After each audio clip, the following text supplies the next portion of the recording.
attention to the task force for more on the trading day ahead here is Yu-Dee Chang. He's principal and chief trader for ACE Investment Strategies, also from IHS Global Insight. Chief economist Nariman Baravash. And Yu-Dee, why don't you tell us a little bit about how you're feeling? I know that even though we've seen all these gains, you're still feeling bullish, correct? Yeah, I think so. Overall speaking, I am bullish. However, I don't think this up move is going to be very smooth. We will continue to see back and fills and a little bit of a bump and bruises. But overall speaking, I do believe the market is heading higher. Okay, and where do you think the real energy is going to come? Where do you think the biggest gains? Which sectors are going to lead the way? Well, a couple of sectors I like going forward. Technology continues to be the sectors that we like. I think metals and mining, as the world economy slowly recovers, is going to be a sector to look at. And also the financials, believe it or not, if the economy continues to recover. These are the sectors that we like. All right, Nariman, we heard from the Fed, and it seemed to relieve any fears that they were going to be pulling back on any of these programs or raising rates anytime soon. Is that exactly what you were expecting, and when do you think we will start to see a little bit of pressure for them to raise rates? I think the earliest they're going to raise rates will be at the November meeting, and even then it may not happen. This is the quintessential 2 steps forward, 1 step back recovery.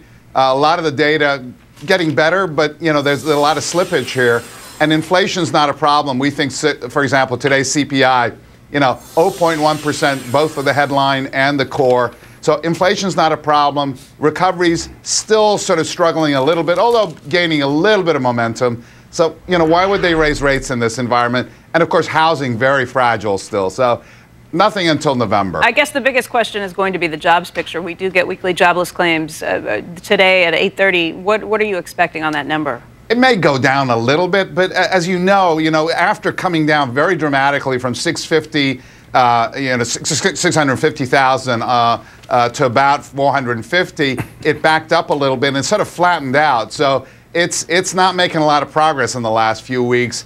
I think it'll maybe a little bit better today, but not a lot. We have to get below 400,000 to really start to see those jobs gains. That's the threshold, and we're still a little ways from it.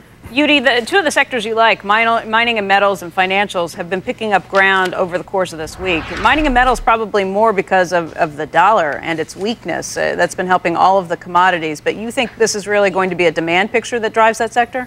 Well, a little bit of it, I think, depends on whether you're talking about precious metals or industrial metals. I think as the world economy slowly recovers, the demand for industrial metals will be there. So I like that sector. However, precious metals, basically, like you say, is pretty much a dollar carry trade still. As the dollar has higher, these metals probably will be going through some bump and bruises. As the dollar has lower, and they will see continued upward surge. All right, so it's really the industrial metals that you have most confidence in? Correct. Okay. Also, Yu-Dee, on the financials, part of the reason that things have been moving higher this week is because we've been getting a little more clarity on what we should expect from financial regulation. Do you feel confident at this point that you have a good understanding of where Washington's headed and what that will mean for the financials? Absolutely not. As we, Washington says, the devil is pretty much in the details, right? So no, it's not clear at all. I think the financials is pretty much a bottom picking bet because if you look at these financial companies, if they do recover, they will probably have triple-digit earnings actually. So that should be